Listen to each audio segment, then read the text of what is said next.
সবাই কোথায়? কি ব্যাপার? আমি একা আছি, আমার সাথে কেউ নাই। খুবই দুঃখ পাচ্ছি। ও, একজনকে পাওয়া গেছে। Thank you. একজন আসছে, উর্মি। এই সবাই কোথায়? চলে আসো, আজকে পাওয়ার প্লেয়ার ক্লাস নাই। আজকে নাই কেন সবাই?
ওকে, কোথায় আসছি ভাইয়া?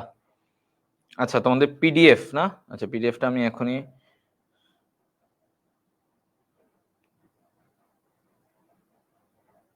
দিয়ে দেই।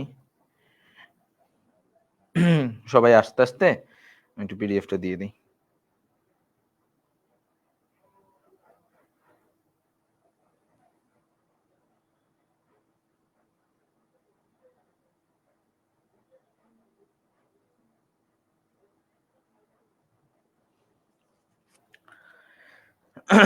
দেখি সবাই আসুক।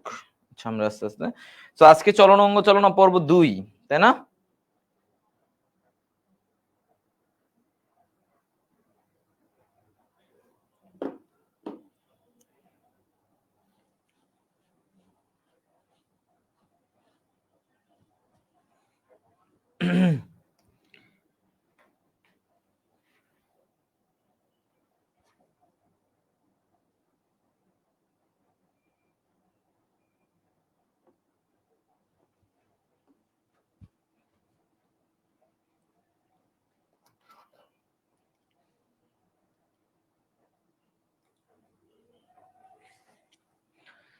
কই কই কই সবাই কই?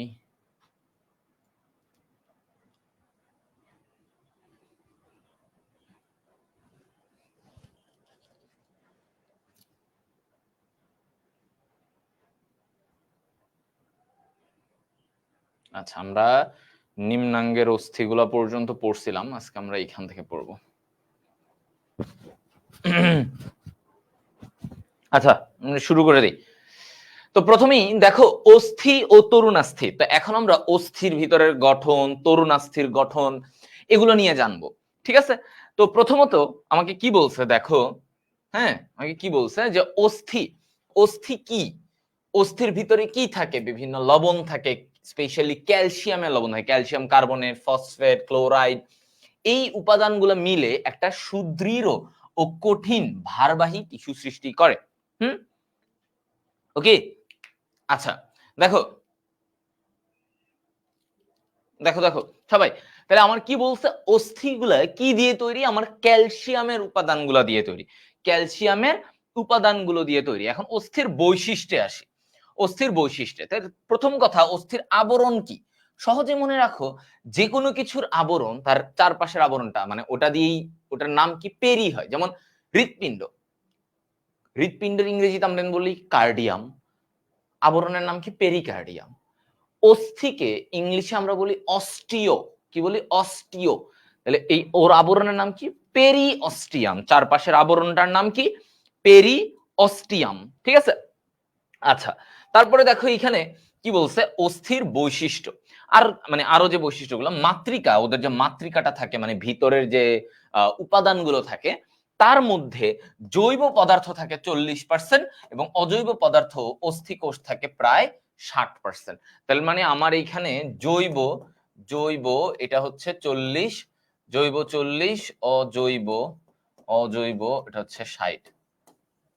ওকে, অজৈব হচ্ছে 60। এরপরে আসো এই জৈব পদার্থের মধ্যে আমার কি থাকে, জৈব পদার্থের মধ্যে কোলাজেন তন্তু ও ওসেইন নামক মিউকোপলিস্যাকারাইড থাকে। তাহলে কি কি থাকে, কোলাজেন তন্তু, কোলাজেন তন্তু থাকে ও ওসেইন নামক মিউকোপলিস্যাকারাইড থাকে। আচ্ছা, তারপরে কোলাজেন থাকবে, এগুলো অনেক প্রোটিন, শক্ত প্রোটিন যেগুলো অস্থির গঠনটাকে আরো মজবুত করে। এখানে আরেকটা জিনিস মেইনলি পড়তে হবে, এইসব পার্সেন্টেজ পড়ার দরকার নাই, ম্যাগনেসিয়াম ফসফেট ক্যালসিয়াম ক্লোরাইডের পার্সেন্টেজ দরকার নাই হাবি যাবি। হ্যাঁ, এটা মনে রাখবা, ওদের মাতৃকায় কয় ধরনের অস্থি কোষ থাকে, কোষ ওদের ভিতরে কয় ধরনের অস্থি কোষ থাকে, ঠিক আছে, এটা দেখো। তাহলে প্রথমত কি বলছি দেখো, অস্টিওপ্রোজেনিটর, এটা কোষ অস্টিওপ্রোজেনিটর, তারপরে হচ্ছে অস্টিওব্লাস্ট, তারপরে হচ্ছে অস্টিওক্লাস্ট, এরপরে হচ্ছে অস্টিওসাইট। তাহলে চারটা কোষ আছে, progenitor, blast, clast, cyte. Okay okay, দেখো P B C C, progenitor, blast, clast, cyte. Okay, P B C C. তাহলে এই চারটা কোষ থাকে, যেগুলা এক একটা কোষ এক এক রকম কাজ করে, এক একটা কোষ কি করে, এক এক রকম কাজ করে। তাহলে তোমাদেরকে যেটা আসতে পারে যে আমার কয় ধরনের অস্থিতে কয় ধরনের কোষ থাকে, হ্যাঁ, বা তোমাকে দিতে পারে নিচের কোনটি অস্থি কোষ নয়, এভাবে করে তোমাকে প্রশ্ন আসতে পারে। আচ্ছা, এখন আসো অস্থির এই যে গঠনটা, এখানে যে তথ্যগুলো আছে, তো এই তথ্যগুলা দেখা যায় যে অনেক সময় আমরা বুঝি না, এটার গঠন না বুঝলে আসলে এটার এই তথ্যগুলা আমাদের কাছে অনেকটা একটু ডিফিকাল্ট মনে হতে পারে। হ্যাঁ, তো আমরা প্রথমে আগে একটু বুঝে নেই যে অস্থির প্রকারভেদ, অস্থির প্রকারভেদ গুলা কি। দুই রকম, একটা হচ্ছে নিরেট মানে শক্ত, এই যে বাইরে দিয়ে শক্ত, আর একটা হচ্ছে ওদের ভিতরে স্পঞ্জি অস্থি থাকে, একটু নরম। তাহলে নিরেট মানে তো বুঝছো একদম শক্ত, আর স্পঞ্জি মানে কি একটু নরম হবে। তো এখানে এই যে দেখো নিরেট অস্থি আর একটা কি বলছে স্পঞ্জি অস্থি, তো আমরা দুইটা নিয়েই জানবো। হ্যাঁ, আমরা দুইটা নিয়েই জানবো। তো আসো আমরা এইটা একটু ইয়ে করে শিখি, তোমাকে কি বলে আমরা যে বোর্ডে নিয়ে শিখি, হ্যাঁ ভালো হয় আমার মনে হয়। আসো দেখো এই জায়গায় প্রথমত আমাদের এরকম একটা অস্থি, নিরেট অস্থির যে গঠন, নিরেট অস্থির গঠন নিয়ে জানবো, ঠিক আছে, নিরেট অস্থির গঠন।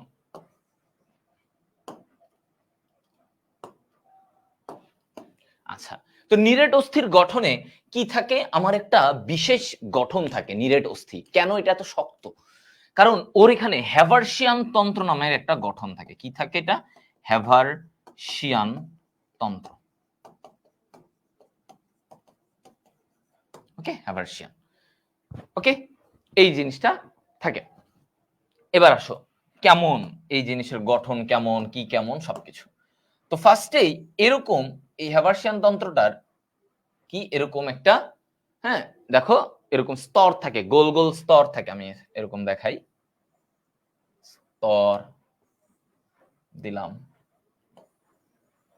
ঠিক আছে। আচ্ছা, এখানে মাঝখানে একটা নালী থাকে, এই জায়গায় একটা নালী থাকে, যেই নালীর ভিতরে আমার কি থাকে, আমার এরকম করে ধরো এই যে ধমনী, শিরা এগুলা থাকে। হ্যাঁ, এই যে নালীটা মাঝখানে কমলা কালার করছি, হ্যাঁ, এই নালীটাকে আমরা কি বলি বলো, এই নালীটাকে কি বলা হয়, এটাকে বলা হয় হ্যাভার্সিয়ান ক্যানেল বা হ্যাভার্সিয়ান নালী, হ্যাভার্সিয়ান নালী। সবাই এগুলো মনোযোগ দিয়ে দেখবা, বুঝবা। তাহলে আমার এরকম গোল গোল স্তর থাকে, এগুলাকে কি বলি, এই যে গোল গোল স্তর, এই স্তরটাকে আমরা বলি ল্যামেল, কি বলা হয়, ল্যামেলি, ল্যামেলি। এটা কয়টা থাকে, 5 থেকে 15টা ল্যামেলি স্তর, কয়টা থাকে, 5 থেকে 15টা, 5 থেকে 15টা স্তর থাকে, ল্যামেলি বলা হয়। তাহলে এই স্তরগুলোকে আমরা এক একটাকে কি বলবো, ল্যামেলি। আচ্ছা, তো এই ল্যামেলি স্তরের মধ্যেই আমার কি আছে, এরকম করে দেখো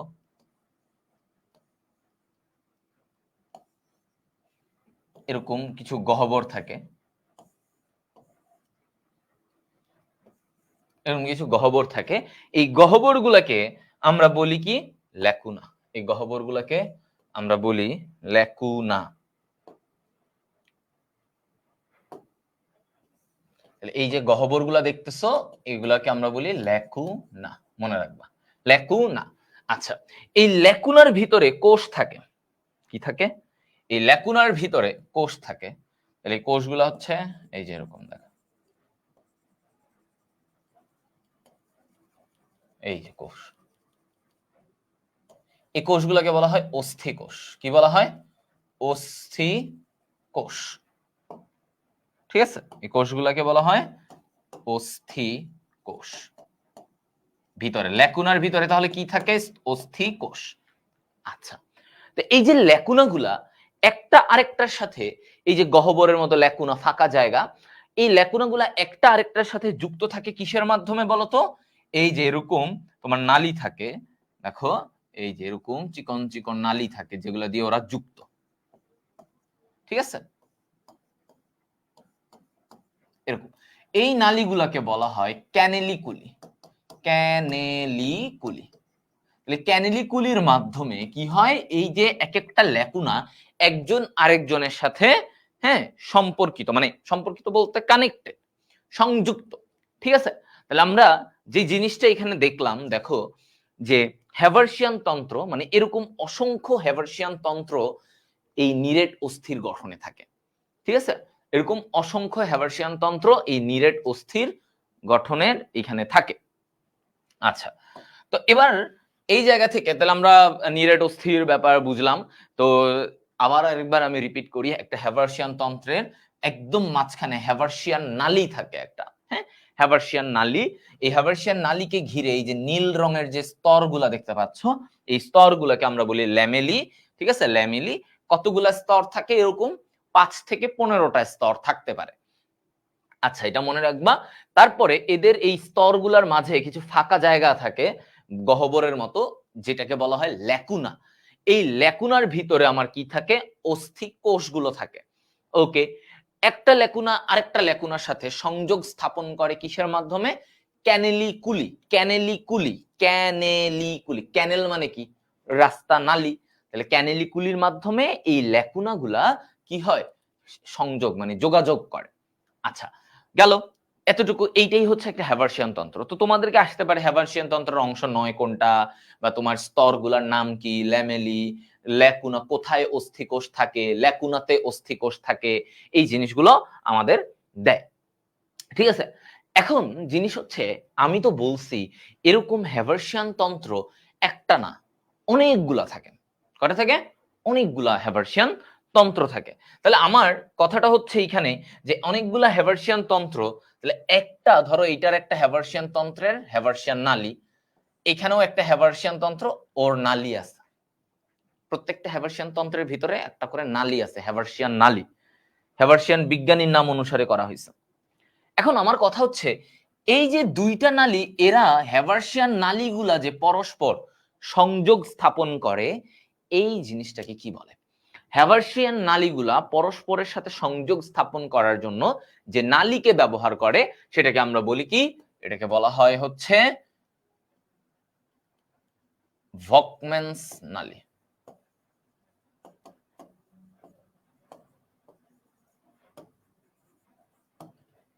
ঠিক আছে, ভকম্যানস নালী।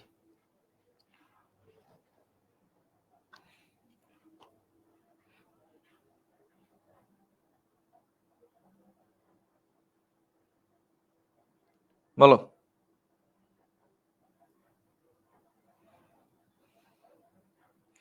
ক্লিয়ার এতটুকু? তাহলে এই জিনিসগুলা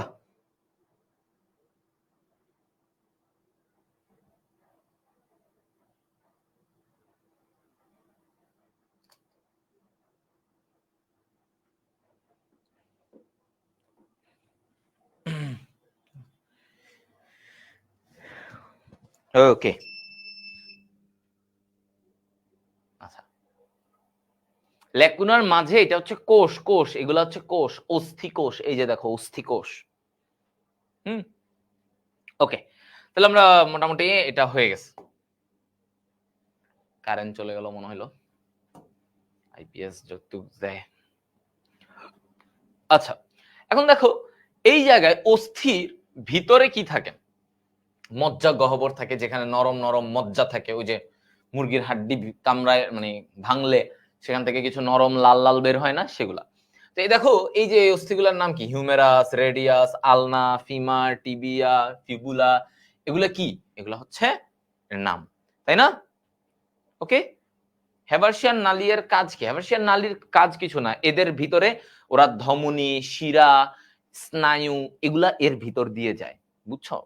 কারণ অস্থি থেকে শিরা দিয়ে রক্ত নেওয়া লাগবে না, অস্থির ভিতর থেকে, ওই যে অস্থির ভিতরেই তো তোমার লোহিত রক্তকণিকা, শ্বেত রক্তকণিকা এগুলো তৈরি হয়, তো সেগুলো যাবে কিভাবে? শিরা ধমনী দিয়ে যাবে। তো শিরা ধমনী গুলা অস্থির ভিতর দিয়ে কিভাবে যায়? এই হ্যাভার্সিয়ান নালীর মাধ্যমে যায়, ঠিক আছে? শিরা ধমনী গুলা, স্নায়ুগুলা। আচ্ছা, তো মোটামুটি সব অস্থিগুলাতে আমরা যেগুলো বড় বড় অস্থি করি সেগুলো কি তোমার হচ্ছে নিরেট অস্থি। আচ্ছা, এবার আসো স্পঞ্জি অস্থির কথা বলছে। তাহলে স্পঞ্জি অস্থি কি? স্পঞ্জি অস্থি মানে একটু স্পঞ্জের মতো দেখাবে, একটু ফাঁকা ফাঁকা ফাঁকা ফাঁকা দেখাবে।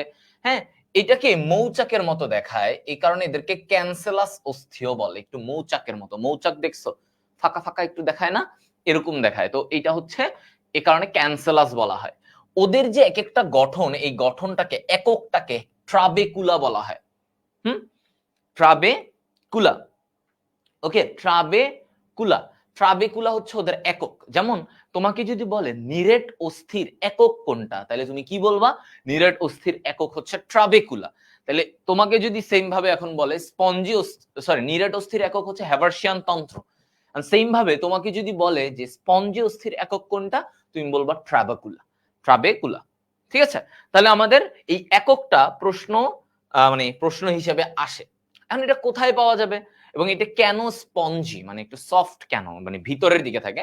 ধরো বাইরের অংশটা, এই যে আমাদের হিউমেরাস, এই হিউমেরাসে তুমি যদি মানে দেখো, ধরো আমি দেখলাম হিউমেরাসটা, ওর বাইরের দিকটা শক্ত, নিরেট, কিন্তু একটু ভিতরে, নিরেটের ভিতরেই একটু নরম অংশ, ওটাকে স্পঞ্জি বলে। ওকে, তাহলে স্পঞ্জি এগুলো দেখো বলা হচ্ছে মেইনলি অনেক এখানে ক্যালসিয়াম কম থাকে, ক্যালসিয়ামের পরিমাণ কম থাকার কারণে এটা একটু নরম হয়। ক্যালসিয়ামের পরিমাণ যেখানে বেশি সেই জায়গাটা শক্ত হয়, যেমন আমাদের এই নিরেট অস্থি, দাঁত, এগুলোতে ক্যালসিয়াম বেশি, এ কারণে এগুলোতে শক্ত হয়। আচ্ছা, কোথায় কোথায় পাওয়া যায় আমাদের? আমাদের যে করটিকা, এই যে মাথার চারপাশে যে করটিকা, তারপর চ্যাপ্টা হাড়গুলা থাকে, তারপরে বৃহৎ অস্থির প্রান্ত ভাগ, প্রান্তের দিকগুলা বড় বড়, এই যে হাড্ডির মনে করো হিউমেরাসের নিচের দিকে এই প্রান্তের অংশগুলা, উপরে নিচের এই প্রান্তের অংশগুলাতে স্পঞ্জি অস্থি থাকে। এরপরে বলা হচ্ছে পাখিদের সকল অস্থি স্পঞ্জি ধরনের, তার মানে পাখিরা অনেক সফট হয় না, নরম পাতলা হয়, পাখিরা কি একটু পাতলা হয়। তো ওরা যদি নিরেট অস্থি থাকতো, ভারী অস্থি থাকতো, তাহলে কিন্তু পাখি উড়তে পারতো না। সো ওদের উড়ার জন্য বডিটাকে হালকা রাখা লাগে, সো স্পঞ্জি ধরনের থাকে। শিশুরাও কি অনেক কম ওজনের হয়, পাতলা হয়, কেন? কারণ ওদেরও সকল অস্থিগুলো স্পঞ্জি ধরনের, স্পঞ্জি প্রকৃতির, ঠিক আছে? আচ্ছা, তো আকৃতিগত বৈশিষ্ট্যের ভিত্তিতে মানবদেহের অস্থিগুলোকে 5 ভাগে ভাগ করা যায়, ঠিক আছে? 5 ভাগে ভাগ করা যায়। তো দেখো প্রথমে লম্বা অস্থি, হিউমেরাস, ফিমার, হিউমেরাস, ফিমার। খাটো বা ক্ষুদ্র অস্থি, করতল ও পদতলের অস্থি, তার মানে আমরা এই যে হাতের কার্পাল, পায়ের যেটা আছে টার্সাল, এগুলো হচ্ছে কি তোমার করতল ও পদতলের অস্থি, এগুলো হচ্ছে খাটো ছোট অস্থি। চাপা অস্থি, চ্যাপ্টা হবে একটু, যেমন স্ক্যাপুলা, পরশুকা, স্টার্নাম, করোটির প্যারাইটাল অস্থি, এগুলা কি? এগুলো হচ্ছে চ্যাপ্টা অস্থি। এগুলা কি? চ্যাপ্টা অস্থি, একটু চাপা, একটু কেমন হবে? চাপা ধরনের হবে। ওকে, চাপা ধরনের হয়।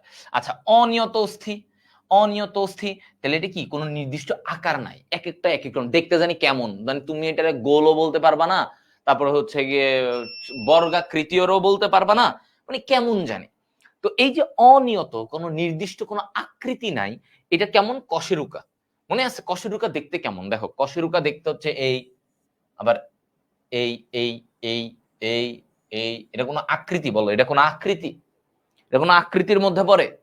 এইগুলাকে বলা হয় অনিয়ত অস্থি, কশেরুকা। দেখো কশেরুকা। বায়ুপূর্ণ অস্থি, বায়ুপূর্ণ অস্থি কোনগুলা? যেগুলো হচ্ছে যে বাতাস থাকে।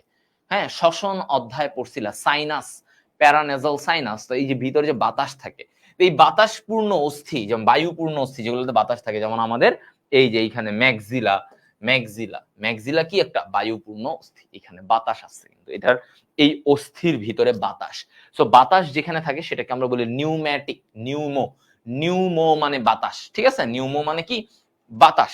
তো নিউম্যাটিক বোন হচ্ছে বায়ুপূর্ণ একটা অস্থি। আচ্ছা আচ্ছা, আমার এটা বলো তো, এই পিছনের চুল আর সামনের চুল কি দোষ করছে? পিছনের চুলের মতো সামনের চুলগুলো বড় হয় না।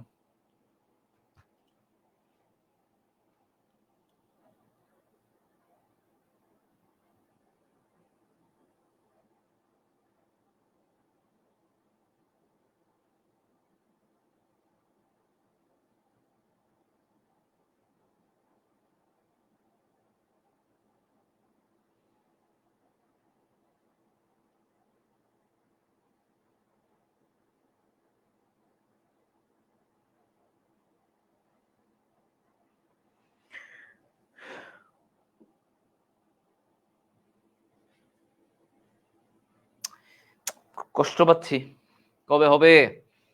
1 মাস পার হয়ে গেছে। আচ্ছা, যদি আমার চুল বড় না হয়, যদি ধরো আজীবন এমন থাকে?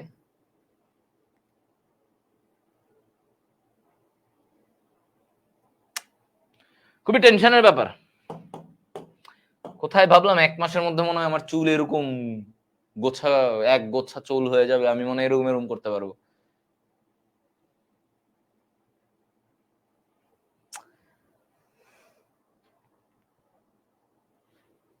ক্যাপ ইউজ করেন, ক্যাপ ইউজ করলে গরম লাগে, বেটা ভাল লাগে না, মানে গরমে অতিষ্ঠ লাগে, মানে ক্যাপ ইউজ করি না, আর ভাল লাগে না।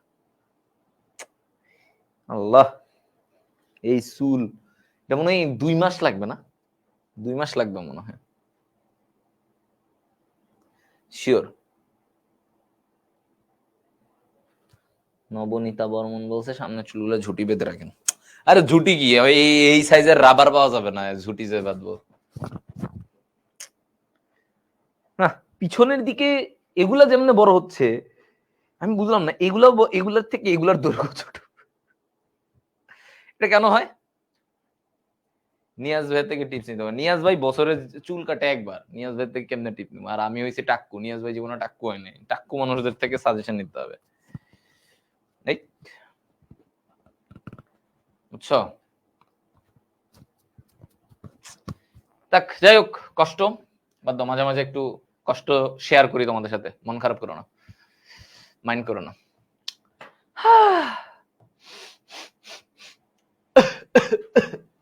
দেখো, থাক, কষ্ট নিয়ে পড়াই।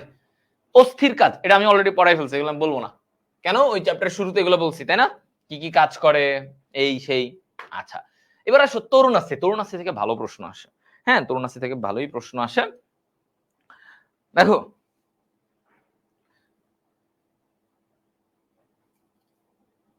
এবার দেখো, তরুণাস্থি বা কোমলাস্থি, বা ইংলিশে আমরা বলি কার্টিলেজ।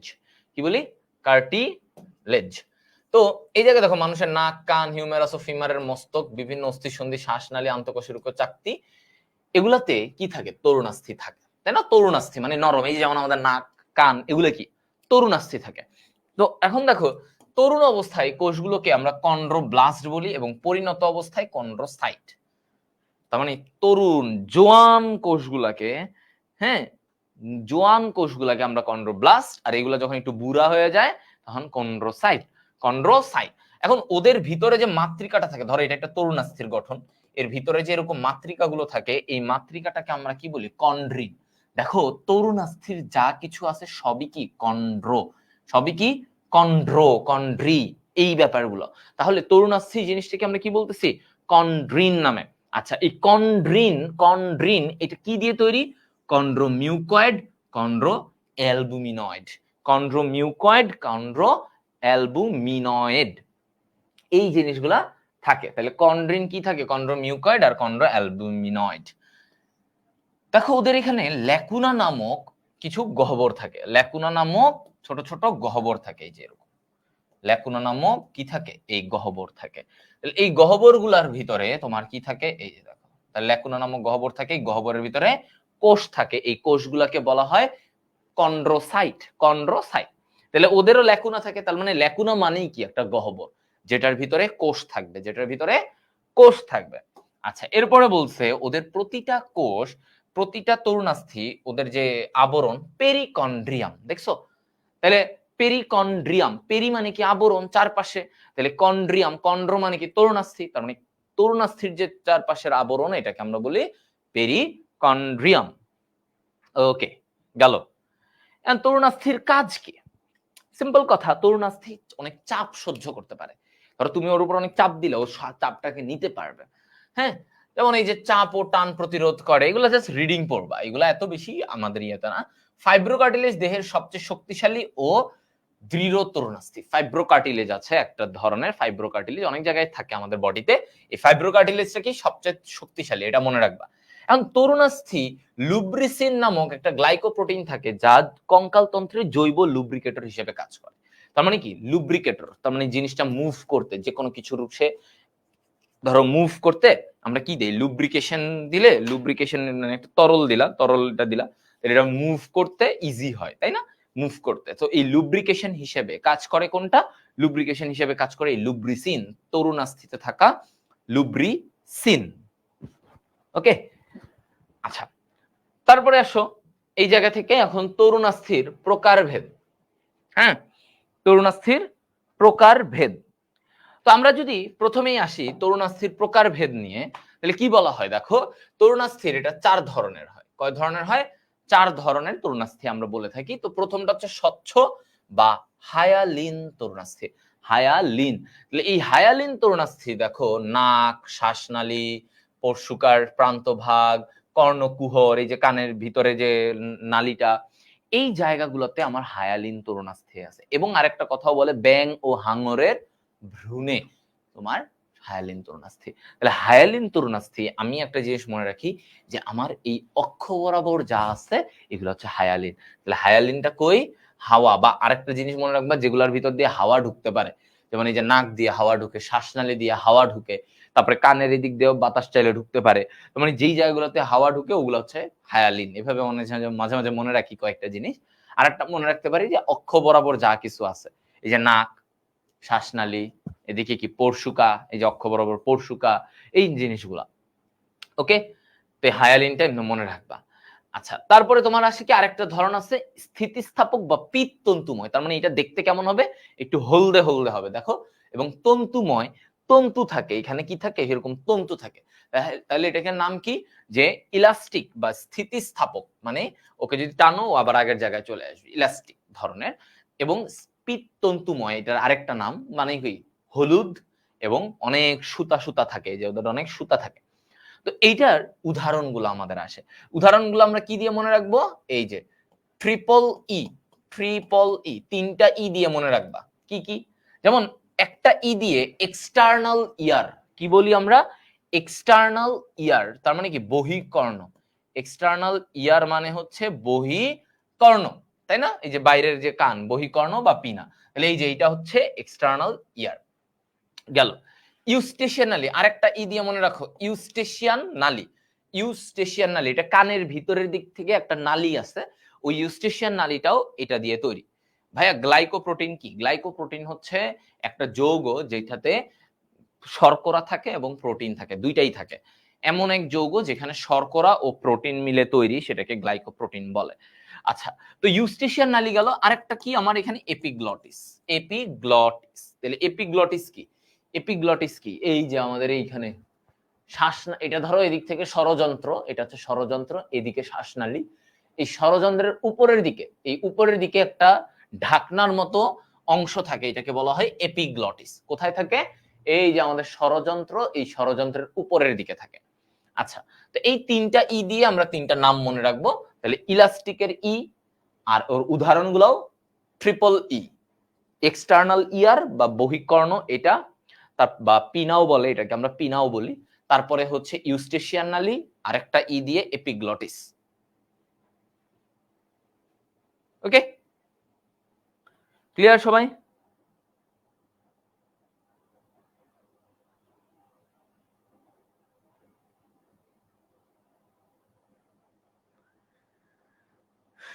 ওকে,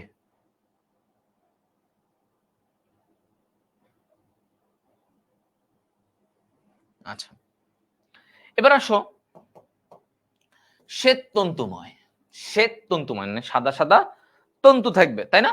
শ্বেত তন্তুময় তরুণাস্থি, শ্বেত তন্তুময় তরুণাস্থি, তার মানে সাদা সাদা এরকম তন্তু থাকবে।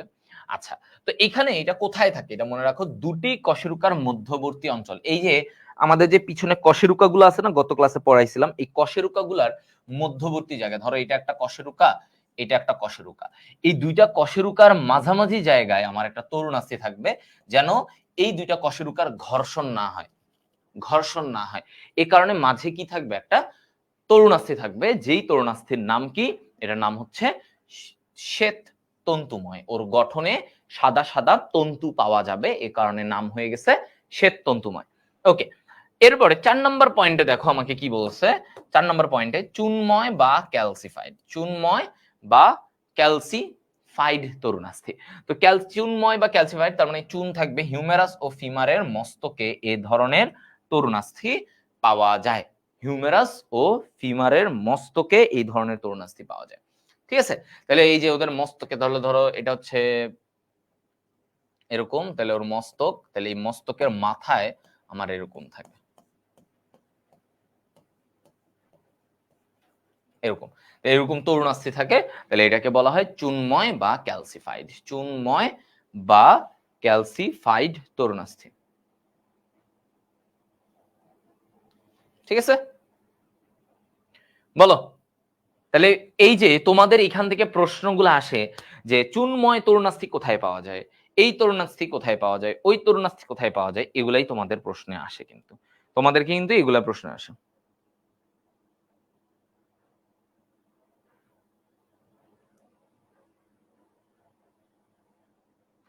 দেখছো,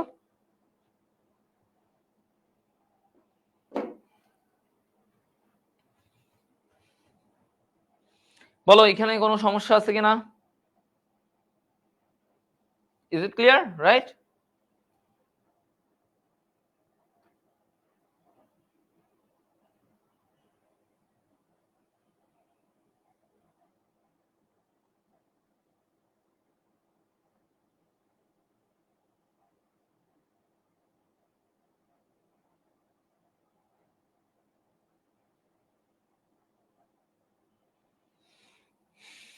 ওকে, গুড। তাহলে এই তরুণাস্থির ব্যাপার ভেরি ভেরি ইম্পর্টেন্ট, আমি বারবার বলতেছি, তোমরা এইচএসসি দাও বা যাই দাও, ঠিক আছে, এইচএসসি দাও বা যাই দাও, এইটা তোমাদের লাগবে। হ্যাঁ, যে কোনো অ্যাডমিশনে, মেডিকেল অ্যাডমিশনে তো আসেই, যে কোনো অ্যাডমিশনে এটা তোমাদের লাগে। আচ্ছা, এখানে কিছু বৈশিষ্ট্য, যেমন আমি এটা বলছিলাম যে এটা এর আগের ক্লাসে পড়াইছি, যে আমাদের এই পিছনে অক্সিপিটাল যে অস্থিটা, এই অক্সিপিটাল অস্থির এইখানে একটা গহ্বর আছে, ভিতরের দিকে একটা গহ্বর আছে, এটাকে বলা হয় ফোরামেন ম্যাগনাম। মনে রাখবা, আমাদের অস্থিতে ফোরামেন কথাটার অর্থ হচ্ছে ছিদ্র। ফোরামেন কথার অর্থ কি? ছিদ্র। তাহলে ফোরামেন ম্যাগনাম। আচ্ছা, তারপরে এইখানে দেখো, এগুলো তোমাদের অনেক সময় আসে, মনে রাখবা অ্যালভিওলার প্রসেস। এই যে প্রসেস মানে কি? একটু বর্ধিত অংশ, মানে বের হয়ে আছে এমন একটা অংশ। তাহলে এই যে দেখো, আমাদের ম্যান্ডিবলে, আমাদের ম্যান্ডিবলে কি আছে? এরকম কিছু বর্ধিত অংশ থাকে, এই যে এদিক দিয়ে এদিক দিয়ে, এই যেগুলা, হ্যাঁ, এই জায়গাগুলোকে আমরা বলি অ্যালভিওলার প্রসেস। তো যদি বলে অ্যালভিওলার প্রসেস কই আছে? ম্যান্ডিবলে, ম্যান্ডিবলে। আচ্ছা, গেল এটা। হাইওয়েট তো তোমাদের বলছিলাম, এই যে গলার উপরের দিকে এখানে একটা হাইওয়েট আছে, এরকম আকৃতির, ইউ আকৃতির এরকম একটা হাইওয়েট অস্থি আছে। এগুলো একটু জেনে নিবা। এই যে এটা অনেক আসে, যে অ্যাটলাস আর এক্সিস, মানে আমাদের যে প্রথম সার্ভাইকাল কশেরুকা, তার মানে আমাদের একদম এই যে উপরে যে সার্ভাইকাল কশেরুকাটা প্রথম, এইটার নাম কি? এটার নাম অ্যাটলাস। এটার নাম কি? এটার নাম অ্যাটলাস। আর যেটা দ্বিতীয়, দ্বিতীয় এর পরে, 1 নম্বরের পরে যে 2 নম্বরটা, সেটার নাম হচ্ছে এক্সিস। সেটার নাম কি? এক্সিস। তাহলে অ্যাটলাস, এক্সিস, অ্যাটলাস, এক্সিস। ঠিক আছে, অ্যাটলাস এবং এক্সিস। আচ্ছা, তো এখন আসো যে এই অ্যাটলাস এক্সিস ভিতরে আমরা কি পড়বো, কতটুকু জানবো। তো প্রথম কথা, একটা জিনিস মাথায় রাখবা, এই অ্যাটলাসটা দেখতে কিসের মতো? একটা রিং এর মতো, আংটির মতো, এত বড় গর্ত, দেখছো ভিতরে এত বড় গর্ত, এটাকে কি বলি? এটাকে বলি আমরা অ্যাটলাস। তাহলে তোমাকে যদি বলে যে আংটির মতো দেখতে কোন কশেরুকা, তাহলে নাম হবে অ্যাটলাস। নাম কার হবে? অ্যাটলাস। আচ্ছা, এগুলা ভিতরে এত কিছু লাগে না। হ্যাঁ, এত কিছু লাগে না। তারপরে এক্সিস, এই যে বললাম দ্বিতীয় সার্ভাইকাল কশেরুকা। প্রথম প্রশ্ন, দ্বিতীয় সার্ভাইকাল কশেরুকার নাম কি? এক্সিস। আচ্ছা, এখন আসো, এই এক্সিসে একটা বর্ধিত অংশ আছে, একটা লম্বা সুচালো একটা অংশ পাওয়া যায়। এই যে এদিক থেকে এরকম বের হয়ে থাকে, এটা এখানে দেখা যাচ্ছে না, এটা বাস্তব অর্থে এরকম থাকে, একটা একটা এরকম গঠন থাকে, তারপরে এটার ভিতর দিয়ে এরকম একটা জিনিস বের হয়ে থাকে, উপর দিয়ে একটা বের হয়ে থাকে। এটাকে বলা হয় ওডোনটয়েড প্রসেস। তাহলে তোমাকে আবারও প্রশ্নে যেটা আসে যে ওডোনটয়েড, হ্যাঁ, ওডোনটয়েড প্রসেস কোথায় থাকে? ওডোনটয়েড প্রসেস কোথায় থাকে? তাহলে এটা থাকে কোথায়? এক্সিসে। ওডোনটয়েড প্রসেস থাকে কোথায়? এক্সিসে। তারপরে আসো ভার্টিব্রা প্রমিনেন্স। প্রমিনেন্স, এটা কত নম্বর সার্ভাইকাল কশেরুকা? সপ্তম সার্ভাইকাল কশেরুকা। কত নাম্বার? সপ্তম। তাহলে আমার এটা জানতে হবে যে সপ্তম সার্ভাইকাল কশেরুকা কি? এটা হচ্ছে ভার্টিব্রা প্রমিনেন্স, ভার্টিব্রাল প্রমিনেন্স। আচ্ছা, এটা তো এগুলাই আসে যে কত নাম্বার ভার্টিব্রাল প্রমিনেন্স, কত নাম্বার কশেরুকা। এগুলো গেল। এখানে তোমাদের তেমন কিছু না, জাস্ট কয়েকটা জিনিস এমনি মনে রাখবা, যেমন থোরাসিক কশেরুকা, এইটার মধ্যে আমরা জানি ওর সেন্ট্রামটা কেমন? হৃৎপিণ্ড আকৃতির। হৃৎপিণ্ড আকৃতির মানে ওর সেন্ট্রামের যে জায়গাটা, সেন্ট্রামের যে জায়গাটা আমরা বলি, এই সেন্ট্রামের জায়গাটা দেখতে কেমন? হার্ট শেপ, একটু হার্টের মতো। আর ওর এই জায়গায় সেন্ট্রামে কোস্টাল ফ্যাসেট থাকে। কি থাকে? কোস্টাল ফ্যাসেট থাকে। তার মানে এই জায়গাটায়, এই যে দেখো কোস্টাল ফ্যাসেট মানে কি? এইখানে এসে পরশুকাগুলা কি হয়? যুক্ত হয়। পরশুকাগুলা কোথায় যুক্ত হয় বলতো? এই জায়গাতে পরশুকাগুলা যুক্ত হয়। এটাকে বলা হয় কি? Coastal facet. কোস্টাল ফ্যাসেট, এই জিনিস। ঠিক আছে, ওকে, ফাইন। স্পাইনাল প্রসেস লম্বা ও সরু। স্পাইনাল প্রসেস লম্বা ও সরু, চিকন হয়, লম্বা হয়। ওকে, গেল। এবার আসলে লাম্বার কশেরুকার এইখান থেকে, লাম্বার কশেরুকার জায়গাটায়, তো লাম্বার কশেরুকার এখানে বলছে সেন্ট্রাম বড়, মজবুত ও বৃক্ক আকৃতির। ভেরি ইম্পর্টেন্ট, বৃক্ক আকৃতির হয়ে থাকে।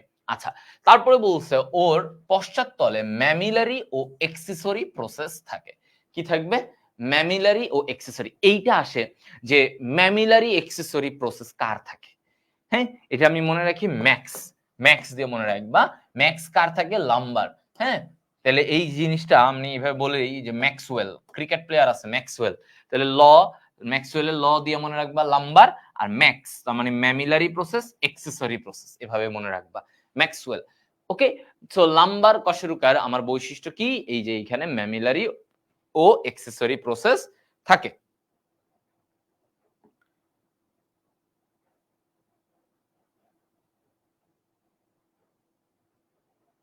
আচ্ছা, ঠিক আছে, এটা হচ্ছে পার্ট। স্যাক্রাম, স্যাক্রাম, স্যাক্রামটা কি? দেখো, স্যাক্রাম হচ্ছে আমার একদম নিচের দিকে একটা গঠন। হ্যাঁ, নিচের দিকে এরকম একটা গঠন থাকে স্যাক্রাম। এই স্যাক্রামের এই দিক থেকে তোমার কি থাকে? একটা স্যাক্রাল নালী থাকে, একটা এরকম গেছে, এটার নাম কি? Sacral নালী, sacral নালী। আর এই যে বাইরের দিকে এরকম বের হয়ে থাকে স্যাক্রাল ক্রেস্ট। কি বের হয়ে থাকে? এরকম স্যাক্রাল ক্রেস্ট, স্যাক্রাল ক্রেস্ট এরকম বাইরের দিকে বের হয়ে থাকে। তাহলে ভিতরের দিকে এটা হচ্ছে স্যাক্রাল নালী, ভিতরের দিকে এটা হচ্ছে স্যাক্রাল নালী, এই যে এরকম একটা নালীর মতো চলে গেছে, আর বাইরের দিকে এরকম বের হয়ে থাকে স্যাক্রাল ক্রেস্ট। এখন ওদের এই জায়গাটা, এই যে ছিদ্রগুলো দেখতেছো, এগুলোকে বলা হয় কি? স্যাক্রাল ফোরামেন বা ছিদ্র। তাহলে কয়টা আছে? এই পাশে দেখো চারটা, এই পাশে চারটা, তাহলে আমার 4 জোড়া, 4 জোড়া স্যাক্রাম। স্যাক্রামটা কি? একদম কোমরের নিচে, মানে আমাদের দুইটা হিব্বন, এই যে কোমরের দুইটা হিব্বন দুই পাশে, আর মাঝখানে স্যাক্রাম। এই যে এটা হচ্ছে স্যাক্রামের ছবি। ওকে, আর স্যাক্রাল প্রমোন্টরি বলে একটা জায়গা। প্রমোন্টরি কি? এই যে স্যাক্রামটা, স্যাক্রামটা কি হয়? সামনের দিকে, ধরো আমি যদি সামনের দিক থেকে এটা দেখাই, এরকম একটা স্যাক্রাম, এই গঠন এরকম থাকে। হ্যাঁ, এই স্যাক্রামের সামনের যে এই যে সামনে এই গোল জায়গার উঁচু একটা অংশ থাকে এরকম, এটারে বলা হয় স্যাক্রাল প্রমোন্টরি। তাহলে প্রমোন্টরি কোনটা? প্রমোন্টরি হচ্ছে এই জায়গাটা, এই জায়গাটা সামনের দিকে, সামনের দিকে একটা চওড়া অংশ থাকে, এটাকে বলা হয় স্যাক্রাল প্রমোন্টরি। তাহলে এই যে দেখো প্রত্যেকটা নামের মধ্যেই কিন্তু স্যাক্রাল আছে, বাট এগুলো তাও তোমাদেরকে, হ্যাঁ, লাগবে।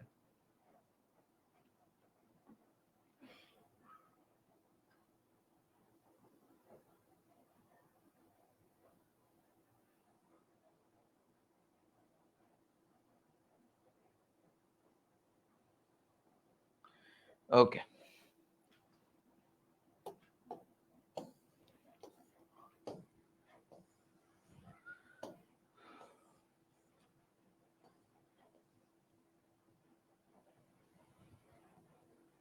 এগুলো লাগবে না, এগুলো অলরেডি পড়ায় ফেলছি। ওই যে টিবিয়া ফিবুলা তোমাদের এগুলো অলরেডি হয়ে গেছে। এগুলো অলরেডি হয়ে গেছে। এখন আসো পেশির মধ্যে আমাদের কিছু ব্যাপার, পেশি, হ্যাঁ, পেশির জায়গাটা থেকে। তো পেশিতে আমরা যখন বলি পেশির কোষগুলাকে কি বলে বা এগুলা নিয়ে আমাদের কিছু আলোচনা, পেশির কোষগুলাকে আমরা মায়োসাইট বলি। সবকিছু একটু মায়ো, পেশির যা কিছু তুমি দেখবা মায়ো। তাহলে মায়োসাইট, প্রতিটা কোষকে আমরা সার্কোলেমা নামক ঝিল্লিতে আবৃত, এবং এর ভিতরের সাইটোপ্লাজমকে আমরা কি বলি? সার্কোপ্লাজম। সার্কোপ্লাজম, তাহলে এইটা এই, ঠিক আছে? তাহলে এটা হচ্ছে যে ধরো ওর চারপাশে যে আবরণটা থাকে এটাকে আমরা বলি সার্কোলেমা, আর ভিতরে যে তোমার তরলের মতো একটু এরকম থাকে এটা হচ্ছে সার্কোপ্লাজম। এটা কি? সার্কোপ্লাজম, সার্কোপ্লাজম। আচ্ছা, তো এই পেশি কোষের সার্কোপ্লাজমে মায়োফাইব্রিল থাকে, এরকম লম্বা লম্বা সুতা থাকে। এই যে এরকম লম্বা সুতা থাকে চিকন চিকন, এগুলাকে বলা হয় কি? মায়োফাইব্রিল। কি বলা হয়? মায়োফাইব্রিল। এই মায়োফাইব্রিল গুলা কি দিয়ে তৈরি? অ্যাক্টিন আর মায়োসিন দিয়ে তৈরি। তাহলে এই যে লম্বা লম্বা মায়োফাইব্রিল গুলো থাকে এক একটা পেশি কোষে, এরকম লম্বা লম্বা সুতার মতো মায়োফাইব্রিল থাকে। তাহলে এই মায়োফাইব্রিল গুলা কি দিয়ে তৈরি? এগুলো হচ্ছে actin plus myosin, actin plus myosin দিয়ে এগুলা তৈরি। তাহলে তোমাদেরকে প্রশ্নই আসে যে পেশি কোষের প্রোটিন গুলোর নাম কি? Actin, myosin. হ্যাঁ, আচ্ছা, তারপরে আসো এই জায়গায় দেখো, দেখো এই জায়গায় আমাদের কি বলছে? পেশি তন্তুগুলো স্থিতিস্থাপক এবং সংকোচন প্রসারণ ক্ষমতা সম্পন্ন। তার মানে পেশি কোষগুলা কি হয়? ওরা সংকোচন প্রসারণ করার মতো ক্ষমতা আছে। আচ্ছা, তারপরে কি বলছে দেখো, যে আমাদের ম্যাক্সিমাম পেশি, পেশি যা কিছু আছে, এই যে আমাদের এখানে হাতে পায়ে সব জায়গায় পেশি আছে না? পেশি, এই পেশিগুলোর মধ্যে বলা হচ্ছে যে কিছু ব্যতিক্রম ছাড়া সবাই কি ভ্রূণীয় মেসোডার্ম থেকে তৈরি হয়। যেমন বাট চোখের পিউপিল, এগুলার পেশি, স্তন গ্রন্থি, ঘর্মগ্রন্থিতে অবস্থিত কিছু পেশি এক্টোডার্ম থেকে তৈরি হয়। তবে কিছু ব্যতিক্রম আছে। তার মানে আমার যদি বলা হয় যে পেশিতন্তু কোথা থেকে তৈরি হয়, তুমি বলবা মেসোডার্ম। তবে কিছু ব্যতিক্রমী জায়গা আছে, যেমন চোখের পিউপিল, ঘর্মগ্রন্থি, যে ঘামের যে গ্রন্থি সেখানে যে পেশিটা থাকে, এই কয়েকটা জায়গায় এগুলা এক্টোডার্ম থেকে তৈরি হয়েছে। হ্যাঁ, আচ্ছা, তারপরে বলা হচ্ছে পেশি টিস্যুর প্রায় 75% পানি, এটা তো আলাদাভাবে বলার কিছু নাই। আচ্ছা, এখন দেখো পেশির সাধারণ ধর্ম, এগুলার হেডলাইন পড়া লাগে আমাদের। কি পড়া লাগে? এগুলার হেডলাইন। তাহলে হেডলাইনের মধ্যে দেখো ওদের ধর্মের মধ্যে আমাদের কি করবে? একটা পেশি সংকোচন হইলে, মানে সংকোচন হইলে প্রসারণ হবে, তার মানে তার স্থিতিস্থাপকতা থাকবে। স্থিতিস্থাপকতা তার মানে ও সংকোচন হইলে, সংকোচন হইলে প্রসারণ, সংকোচন হইলে প্রসারণ, ঠিক আছে? সংকোচন, প্রসারণ। আচ্ছা, উত্তেজিতা, উত্তেজিতা, উত্তেজিতা কি? তো ওকে কেউ যদি হিট করে ও স্টিমুলেটেড হবে না? একটা স্নায়ু এসে যদি ওকে সিগন্যাল দেয়, ও কি হবে? স্টিমুলেটেড হবে। তাহলে উপযুক্ত উদ্দীপনায় পেশি উত্তেজিত হয় এবং উত্তেজনায় সাড়া দেয়। পেশি টান, পেশি টানের ব্যাপারে কি বলছে? যে এরকম হলে টান, টান পড়বে, ওদের একটা টান থাকবে, তাই না? টানাটানি বা সংকুচিত অবস্থা থাকে, তার মানে ওদের একটা টান থাকে। যে অলওয়েজ, ধরো আমি এমনি নরমাল আছি, এই পেশি কি দুর্বল হয়ে গেছে? না, পেশি কিন্তু ওর জায়গা মতো আছে, এটাকে বলা হয় পেশি টান। আচ্ছা, তারপরে অবসাদ কি হয়? তুমি যদি একটা পেশির উপরে বারবার বারবার ওর উপরে কাজ করাও, তাহলে ওই পেশিটা দুর্বল হয়ে যায়, ওই পেশিটা অবসাদ, মানে হচ্ছে ও তখন কাজ করতে চায় না, তার মানে অবসাদও ওর হতে পারে। পরিবাহিতা, তার মানে ও কি করতে পারে? একটা উদ্দীপনা পরিবহন করতে পারে, পেশি উদ্দীপনা পরিবহন করতে পারে, এই কথাটা বলছে। নিঃসার কাল, নিঃসার কাল মানে কি? একটা উদ্দীপনার থেকে আরেকটা উদ্দীপনার মধ্যবর্তী যে গ্যাপ, এটাকে নিঃসার কাল বলে। ধরো একটা উদ্দীপনা এখানে আসলো, তারপরে আরেকটা উদ্দীপনা আসার এই যে মধ্যবর্তী সময়টা, মধ্যবর্তী যে সময়টা, এইটাকে বলে কি? নিঃসার কাল। এটাকে কি বলে? নিঃসার কাল বলে। ঠিক আছে? তাহলে নিঃসার কাল মানে কি বুঝছো? হুম,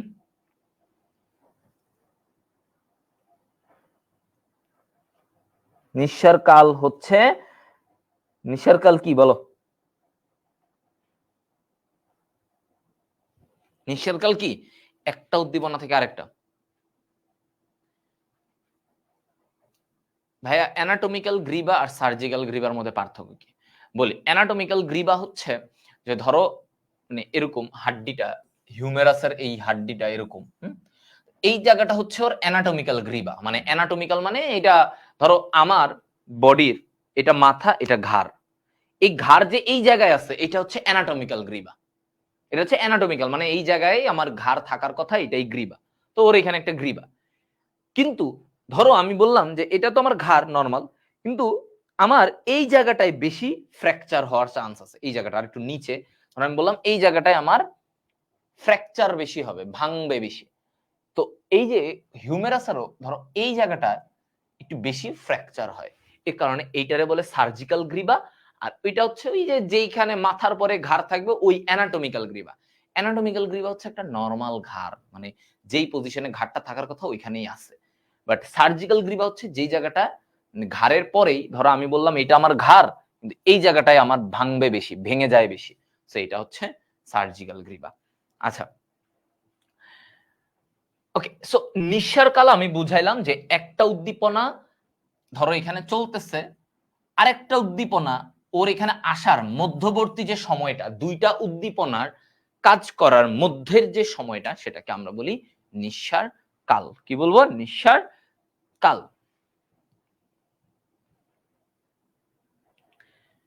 পেশি টিস্যু, পেশি টিস্যুর প্রকারভেদ। এবার আসুন কি বলছে, পেশি টিস্যুর প্রকারভেদ। তাহলে পেশি টিস্যু, প্রথম কথা অবস্থান অনুযায়ী কঙ্কাল পেশি, আন্তর্যন্ত্রীয় পেশি, হৃৎপেশি। কি কি বলছি? অবস্থান অনুযায়ী কঙ্কাল পেশি, আন্তর্যন্ত্রীয় পেশি, হৃৎপেশি। ঠিক আছে, এগুলো হচ্ছে অবস্থান মানে কোথায়। এই যেমন আমাদের এটা হচ্ছে কঙ্কাল পেশি, এরপরে ভিতরের দিকে যেগুলো আছে এগুলো হচ্ছে আন্তর্যন্ত্রীয় পেশি, এবং হৃৎপিণ্ডে যে পেশি আছে হৃৎপেশি। গঠন অনুযায়ী চিহ্নিত পেশি বা রৈখিক পেশি, মসৃণ পেশি বা অরৈখিক পেশি। মসৃণ বা অরৈখিক পেশি। তাহলে মসৃণ পেশি কি? এই যে আমাদের ভিতরে যে এখানে ধরো ভিতরে ভিতরে যে পেশিগুলো আছে আমাদের পাকস্থলী, ক্ষুদ্রান্ত্র, সেখানে যে পেশিগুলো আছে এটা হচ্ছে মসৃণ পেশি। আর যেগুলো আমাদের এই যে কঙ্কালে, যে হাতে পায়ে এগুলাতে আছে, এগুলা হচ্ছে আমাদের রৈখিক পেশি বলা হয়। কাজ অনুযায়ী আরেকটা ভাগ বলি, একই জিনিস। তো ধরো একটা হচ্ছে ঐচ্ছিক, অনৈচ্ছিক। ঐচ্ছিক পেশি কি? এই যে আমাদের হাতে পায়ের, এই যে আমার ইচ্ছা হইলো আমি এরকম করলাম। আর অনৈচ্ছিক পেশি হচ্ছে যেটার উপর আমার নিয়ন্ত্রণ নাই, যেমন এই যে আমার পাকস্থলীর পেশি, এটাকে কি তুমি নামাইতে পারবা?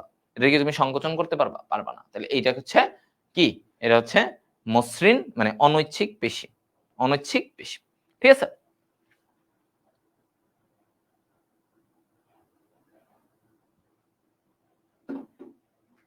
আচ্ছা,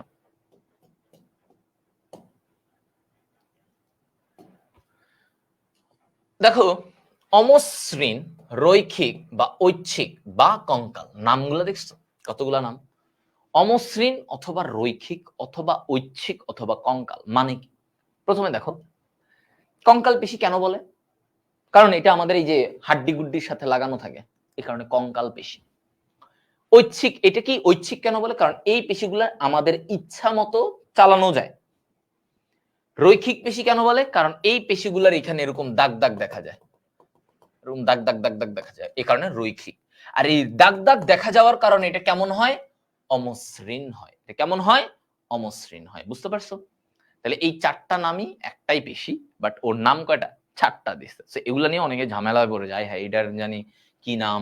আরে মসৃণ পেশি আর কঙ্কাল পেশি কি সেম নাকি আলাদা? আলাদা। কারণ কঙ্কাল পেশির অপর নাম অমসৃণ পেশি। তো এগুলো একটু রিলেট করে পড়তে হবে, নাইলে আসলে তোমার জিনিসটা কঠিন লাগবে। হ্যাঁ, অলওয়েজই কঠিন লাগবে, কখনোই সহজ লাগবে না। আচ্ছা, এবার আসো এই জায়গা থেকে আমাদের এদের নিয়ে আমরা একটু জানি যে কি বলছে, কোথায় কোথায় এদেরকে পাবো। এই যে চোয়াল, ওষ্ঠ, গলবিল, মধ্যচ্ছদা, পেট, এই জায়গাগুলোতে তার মানে চোখ, চোখ, জিহ্বা, গলবিল। এই যে দেখো আমার ইচ্ছা অনুযায়ী, তাহলে মনে রাখবা যে যেই পেশিগুলো আমার ইচ্ছার উপরে নির্ভর করতেছে। এই যে দেখো আমি চোখ বন্ধ করলাম, খুললাম, ইচ্ছা। তাহলে এগুলা হচ্ছে সব কঙ্কাল পেশি। তো এদের গঠনের মধ্যে একটা জিনিস তোমার ইম্পর্টেন্ট, এই যে জায়গাটায় বলছে, এটা একটু তোমাদেরকে আমি বুঝাই দেই। এই যে এন্ডোমাইসিয়াম, পেরিমাইসিয়াম জিনিসটা কি, এটা তোমাদের বুঝাই। দেখো, প্রথমত একটা পেশি তন্তু আছে, ধরো এই যে পেশি তন্তু। এই পেশি তন্তুর যে আবরণ, এই পেশি তন্তুর যে আবরণ, এটারে কি বলে? এটারে বলে হচ্ছে এন্ডোমাইসিয়াম। কি বলা হয়? পেশি তন্তুর যে আবরণ, এটাকে আমরা বলি এন্ডোমাইসিয়াম। ঠিক আছে, পেশি তন্তুর আবরণ। আচ্ছা, এরকম অনেকগুলা পেশি তন্তু মিলে, এরকম অনেকগুলা পেশি তন্তু মিলে, অনেকগুলা পেশি তন্তু মিলে একটা বান্ডেল হয়। এই যে বান্ডেলটা, এই বান্ডেলটাকে বলা হয় কি? ফ্যাসিকুলাস। ফ্যাসিকুলাস। তাহলে এরকম যে অনেকগুলা বান্ডেল তৈরি হলো, এই বান্ডেলটাকে আমরা কি বলি? ফ্যাসিকুলাস। ফ্যাসিকুলাস, ঠিক আছে। আচ্ছা, তো এই ফ্যাসিকুলাস, ঠিক আছে, বান্ডেল, এই বান্ডেলের যে আবরণটা থাকে,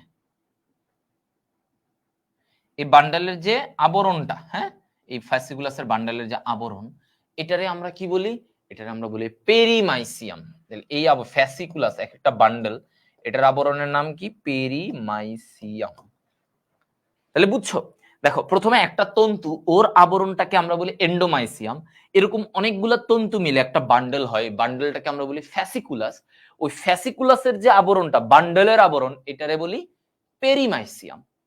এবার অনেকগুলা বান্ডেল মিলে, এরকম অনেকগুলা, ধরো এখানে একটা বান্ডেল, এখানে একটা বান্ডেল, এরকম বান্ডেল গুলা মিলিত হয়ে পেশি তৈরি হয়। কি তৈরি হয়? পেশি। তাহলে এই যে পেশি, ওইটার যে আবরণ, এই পুরা পেশির যে আবরণটা, সবগুলা বান্ডেল মিলিত হয়ে যে আমার একটা, হ্যাঁ, বড় বান্ডেল তৈরি করে, ওইটার আবরণের নাম কি? এপিমাইসিয়াম। আবরণের নাম কি? এপিমাইসিয়াম।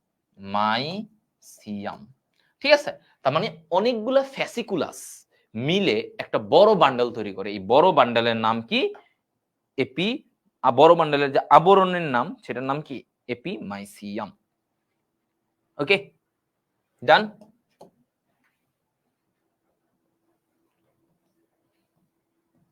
আচ্ছা, এটা গেল। এখন আসো এই জায়গায়, এই যে আমরা রৈখিক পেশির গঠনের কথা যখন বলি, এই রৈখিক পেশির গঠনের মধ্যে আমাদের কি থাকে? এরকম এই যে ধরো কোষগুলা এরকম নলাকার কোষ থাকে, হ্যাঁ, এরকম থাকে। তো এদের মধ্যে এরকম তোমার দাগ দাগ দেখা যায়। তো যেগুলো একটু খেয়াল করো, যেগুলাতে একটু ধরো কালো সাদা কালো সাদা এরকম থাকে, এটাকে বলা হয় এ ব্যান্ড। আর যেটা একটু সাদা একই রকমের, দেখো এই যে সাদা, এটারে বলে আই ব্যান্ড। তাহলে কম, যেটা একটু বেশি ঘন দাগ দাগ দাগ দাগ, এটারে বলা হয় এ ব্যান্ড। আর যেটা একটু স্বচ্ছ মানে দেখা যায়, এটারে বলে আই ব্যান্ড। মানে ওইখানে এত হিজিবিজি হিজিবিজি নাই। তাহলে যে জায়গাটা হিজিবিজি এ ব্যান্ড, হিজিবিজি কম, স্বচ্ছ স্বচ্ছ ক্লিয়ার, ওটারে আই ব্যান্ড বলে। ঠিক আছে, এরকম করে থাকে। আর এই যে রৈখিক পেশিগুলা, এদের নিউক্লিয়াস থাকে। নিউক্লিয়াস গুলা কি থাকে? বলা হয় যে একাধিক নিউক্লিয়াস থাকে, তবে প্রান্তের দিকে। কোথায় থাকে? এই যে প্রান্তের দিকে এরকম নিউক্লিয়াস গুলা থাকে।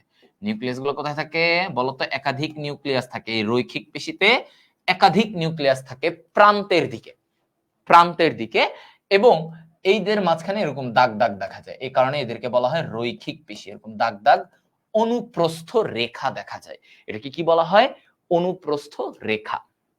আচ্ছা, একজন বলছে ব্যান্ড কই থাকে? এই যে পেশির মাঝখানেই, এটা বাইরে থেকে বোঝা যায় যে কিছু কিছু জায়গা অনেক অস্বচ্ছ বা অনেক বেশি ঘন, অনেক রকমের জিনিস থাকে, হিজিবিজি লাগে, ওটারে এ ব্যান্ড বলে। ব্যান্ড, এটা হচ্ছে বাইরে থেকে তুমি ওই পেশিটাকে দেখলেই তুমি বুঝবা, এই পেশিটাকে দেখলেই বুঝবা যে আরে এই জায়গাটা তো বেশি ঘন, এই জায়গাটা একটু কম ঘন।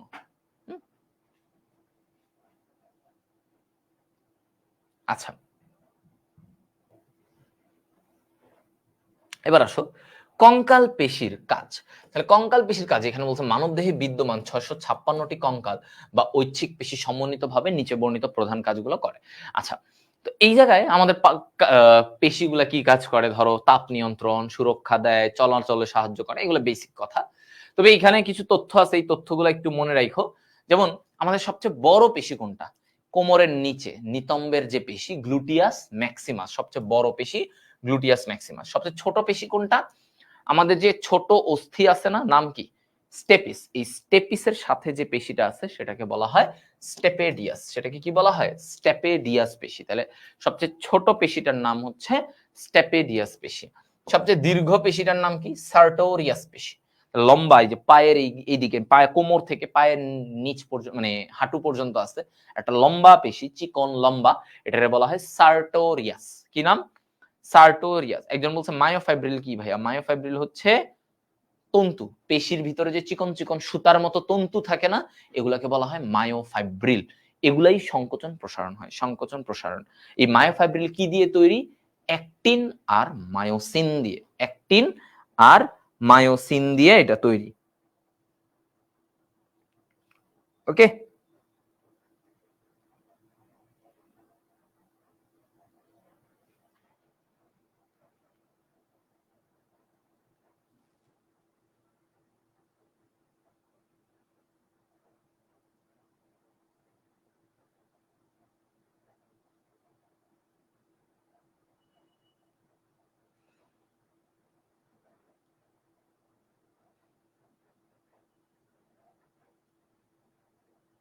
ক্লিয়ার কিনা?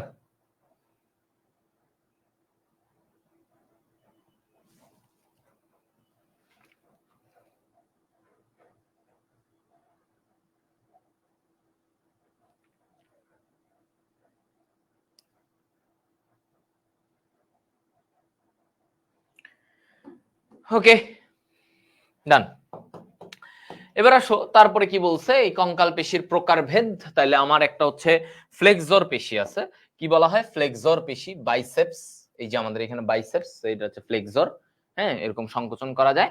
এক্সটেন্সর পেশি আছে, এটা হচ্ছে ট্রাইসেপস। এই যে আমাদের এখানে ট্রাইসেপস, এটা প্রসারণ করে। তাহলে ফ্লেক্সর পেশি ভাঁজ করে, এক্সটেন্সর প্রসারণ করে। অ্যাবডাক্টর পেশি, অ্যাবডাক্টর পেশি কি করে? দূরে সরায়, এই যে হাতটাকে দূরে সরাবে, এটা হচ্ছে deltoid. Abductor, doctor, deltoid. Adductor, adductor, হ্যাঁ, অ্যাডাক্টর কি? অ্যাডাক্টর হচ্ছে ল্যাটিসিমাস ডরসি। ঠিক আছে, ল্যাটিসিমাস ডরসি। অ্যাডাক্টর মানে হচ্ছে কাছে নিয়ে আসে, কাছে নিয়ে আসে। হ্যাঁ, ওকে। ডিপ্রেসর পেশি মানে কি? ডিপ্রেসর পেশি হচ্ছে নিচে নামানো, ডিপ্রেসর নিচে নামায়, এই যে নিচে নামতেছে, এটা হচ্ছে ডিপ্রেসর। ওকে, আচ্ছা। তারপরে হচ্ছে লিভেটর পেশি কি? লিভেটর পেশি হচ্ছে উপরে উঠায়, লিভেট, এলিভেট করে, উপরে উঠায়। এই যে, এই যে আমি উপরে উঠাচ্ছি, উপরে উঠলো, এটা হচ্ছে লিভেটর পেশি। এটা কি? লিভেটর পেশি। আচ্ছা, যেমন আমার বেস্ট উদাহরণ হচ্ছে ম্যাসেটার। এই যে এই পাশে আমাদের কি আছে? ম্যাসেটার পেশি আছে। এই ম্যাসেটার পেশিটা এই যে এটাতে হেল্প করতেছে। ঠিক আছে, হেল্প করতেছে। আচ্ছা, এই তারপর হচ্ছে রোটেটর পেশি। রোটেটর পেশি, রোটেটর পেশি কি? এরকম চলতে সাহায্য করে, তাই না? আমার রোটেট করতেছে, রোটেট করতেছে এটা, রোটেট করতেছে। তো এই জিনিসটা হচ্ছে রোটেটর পেশি। তো এটার উদাহরণ দেখো, পাইরিফর্মিস।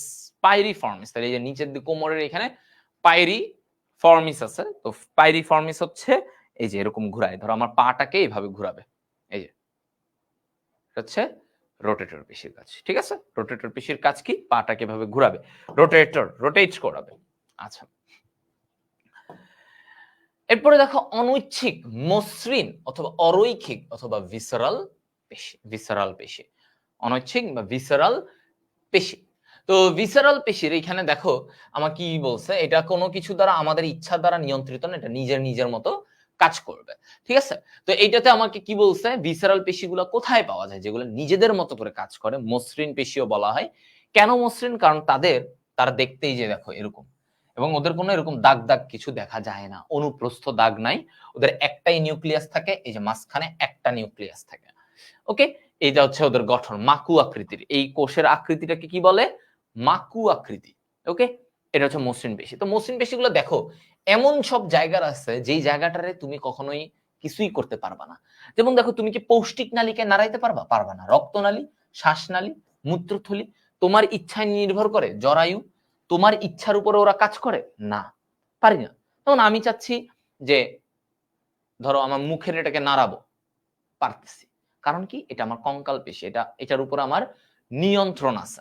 কিন্তু আমি আমার রক্তনালীকে চাচ্ছি প্রসারণ করব, রক্তনালীকে পারবো? পারবো না। সো যেই জিনিসগুলোকে পারতেছি না এটাকে আমরা কি বলবো? ভিসেরাল পেশি বা মসৃণ বা অনৈচ্ছিক পেশি, যেটাই আমরা বলি না কেন।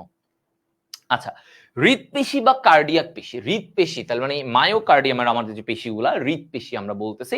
সো এটার দৈর্ঘ্য টৈর্ঘ্য এগুলো লাগে না, হ্যাঁ? এগুলো এত পড়ে মাথা নষ্ট করবা না, দৈর্ঘ্য এত এত এগুলো লাগবে না, ঠিক আছে? এগুলো এত দরকার নাই। আচ্ছা, এই জায়গাটায় হৃদপেশির এখানে একটা ইম্পর্টেন্ট জিনিস আছে। হৃদপেশিগুলা এরকম ব্রাঞ্চ থাকে। দেখো ছবিটা দেখে একটু বুঝবা। হৃদপেশিগুলাতে একটা করে নিউক্লিয়াস থাকে মাঝখানে, হুম, একটা করে নিউক্লিয়াস থাকবে এরকম মাঝখানে, এবং ওদের প্রতিটা কোষের মানে প্রতিটা দুইটা কোষের মাঝে এরকম করে ইন্টারক্যালেটেড ডিস্ক থাকে। ধরো এই যে এরকম মোটা কিছু ডিস্ক থাকে, এটাকে বলা হয় কি? Intercalated disc. এগুলা দিয়ে ওদের উদ্দীপনা ওরা এক কোষ থেকে আরেক কোষে দ্রুত পরিবহন করে। ধরো এই কোষ থেকে এই কোষে উদ্দীপনা পরিবহন করতে এই ইন্টারক্যালেটেড ডিস্কটা প্রয়োজন। ইন্টারক্যালেটেড ডিস্কটা প্রয়োজন, ঠিক আছে? তো এই কথাটাই বলছে যে এটাকে ইন্টারক্যালেটেড ডিস্ক বলে। ক্লিয়ার সবাই? কি বলে এটাকে? Intercalated disk.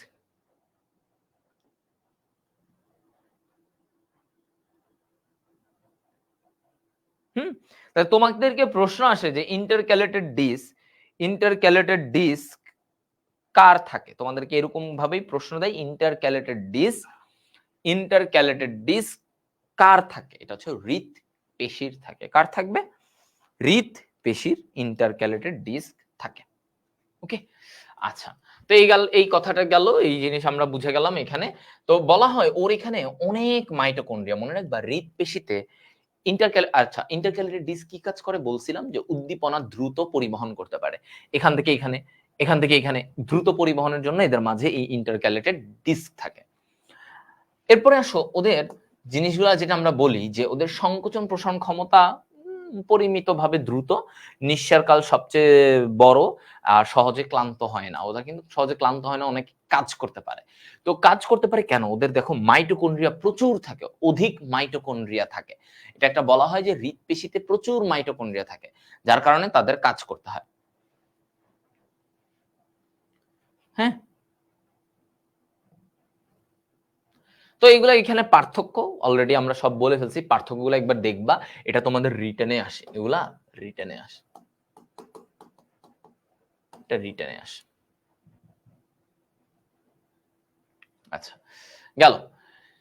পেশিতে টান পরে কিন্তু ধাক্কা দেয় না, এই কথাটাই লাগে অ্যাডমিশনে, এটার তোমার ব্যাখ্যা লাগবে না। পেশিতে টান পরে কিন্তু ধাক্কা দেয় না। তার মানে ধরো আমরা পেশিকে সবসময় এই পেশিটাকে টানতেছি, এটা টানে, কিন্তু এটা কখনো ধাক্কায় না। ধরো আমার হাতটাকে আমি সোজা করব, এই সোজা করার জন্য তুমি যদি ভাবো যে এই পেশিটা ওরে ধাক্কাচ্ছে, ধাক্কায় নামাচ্ছে না, কি করতেছে? এইভাবে আছে আমার হাত, তো আমার এই পেশিটা ওকে টানতেছে, এই যে টেনে সোজা করতেছে। আবার যখন আমি হাতটা ভাঁজ করব, তার মানে কি হচ্ছে? আমার এই পেশিটা কি করতেছে? টেনে ভাঁজ করতেছে। তার মানে পেশি সবসময় টানে, ওরা কখনো ধাক্কায় না। আচ্ছা, এই কথাটাই বলছে। এখন দেখো এখানে অ্যান্টাগনিস্টিক পেশি মানে কি? অ্যান্টাগনিস্টিক মানে দুইটা দুই রকমের কাজ করবে। ধরো এই যে বাইসেপস ট্রাইসেপস কি করতেছে? ওরা হচ্ছে অ্যান্টাগনিস্টিক, বিপরীতমুখী কাজ। বাইসেপস এটারে ভাঁজ করে, ট্রাইসেপস এটারে খুলে, তাই না? তার মানে এই যে অ্যান্টাগনিস্টিক জোর, তার মানে বিপরীত ধর্মী কাজ করে, এদেরকে অ্যান্টাগনিস্টিক পেশি বলে। ফ্লেক্সর, যেমন এইটা ফ্লেক্সর মানে কি? ফ্লেক্সর মানে ভাঁজ করা। তার মানে ফ্লেক্সর পেশি হচ্ছে যেগুলো ভাঁজ করে, এই যে বাইসেপস, ফ্লেক্সর। আর ট্রাইসেপস নিচেরটা হচ্ছে ট্রাইসেপস, এটা কি করে? সোজা করে।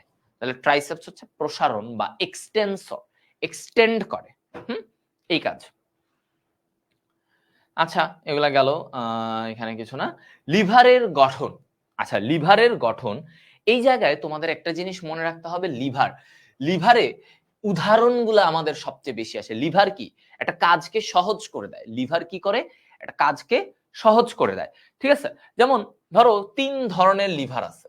আচ্ছা, এখানে আগে এইগুলা একটু বুঝে নাও। একটা লিভারের 4টি অংশ মানে কি? দেখো লিভার বাহু, পিভট, প্রচেষ্টা, ভার। তো লিভার হচ্ছে, ধরো পিভট হচ্ছে আমার যেই অস্থিসন্ধিকে কেন্দ্র করে এটা হয়, মানে যেটার উপরে ভর করে কাজটা হয় সেটাকে বলি আমরা পিভট। আর ধরো আমি কি করব? আমি একটা ওজনকে উঠাবো, এটাকে বলা হয় ভার। এটাকে কি বলে? ভার। ঠিক আছে, ভার, লোড।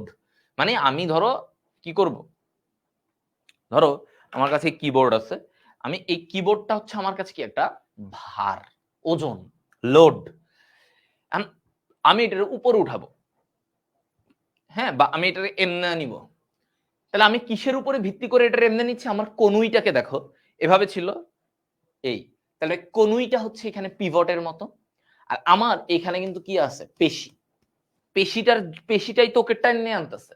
তাহলে আমি যেটা প্রয়োগ করতেছি, আমি যেটা প্রয়োগ করি সেটা হচ্ছে প্রচেষ্টা। মানে আমি কি করতেছি, এই যে পেশি, আমার পেশি এটাকে টানতেছে, তাহলে এটা হচ্ছে ভার, আমার পেশি হচ্ছে প্রচেষ্টা। আমি যা করব সেটা হচ্ছে প্রচেষ্টা, আর আমি যেটাকে তুলবো সেটা হচ্ছে ভার। আর যেটার উপরে ভিত্তি করে, যে দেখো আমার কনুইটার উপরে ভিত্তি করে আমি এটাকে টানতেছি, তাহলে এই যার উপরে ভিত্তি করে কাজটা করব তাকে বলা হয় পিভট। তাকে কি বলা হয়? পিভট। এইগুলা মনে রাখতে হবে। এখন দেখো তোমাদের যেটা আসবে সহজ করে, যে দেখো 3 শ্রেণীর লিভার আছে। প্রথম শ্রেণীর লিভার তুমি এমনি মনে রাখবা PLE, প্লে, প্লি। তো তার মানে কি? প্রথম শ্রেণীর লিভারে পিভটটা মাঝখানে থাকে, এভাবে মনে রাখবা। প্রথম শ্রেণীর লিভারে পিভট মাঝখানে, এক পাশে লোড, এক পাশে ইফোর্ট। ইতে ইফোর্ট মানে প্রচেষ্টা, অর্থাৎ তুমি যেই বলটা দিচ্ছ সেটা হচ্ছে প্রচেষ্টা, ইফোর্ট। দ্বিতীয় শ্রেণীর লিভারে লোড মাঝখানে, তৃতীয় শ্রেণীর লিভারে ইফোর্ট মাঝখানে থাকে। পজিশনটা দেখো কিসের উপরে ভিত্তি করে আমরা এই লিভারটাকে, লিভার এই যে একটা সিস্টেম, একটা যন্ত্র, যন্ত্রের মতো, এটা ভাগ করছি আমরা ওদের অবস্থানের উপরে। তাহলে পিভট মাঝখানে থাকলে প্রথম শ্রেণী, লোড মাঝখানে থাকলে দ্বিতীয় শ্রেণী, ইফোর্ট মাঝখানে থাকলে তৃতীয় শ্রেণী। ওকে,